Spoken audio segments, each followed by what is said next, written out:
மற்றும் அறிவியல் கல்லூரியில் நடைபெற்ற இரத்த தான முகாமில் 100க்கும் மேற்பட்டோர் கலந்து கொண்டனர். தாகூர் அரசு கலை மற்றும் அறிவியல் கல்லூரியில் மாபெரும் இரத்த தான முகாம் கல்லூரி வளாகத்தில் நடைபெற்றது. முதல்வர் சசிகாந்தாஸ் தலைமை தாங்கி இரத்த தான முகாமை தொடங்கி வைத்தார்.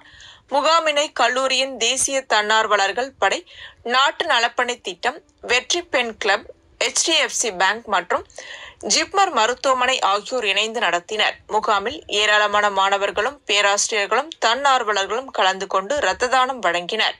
இவ்விழாவினை மருத்துவர் தீபக் பாலாஜி, வெங்கடசாமி, சங்கரன் ஆகியோர் ஏற்பாடு செய்திருந்தனர்.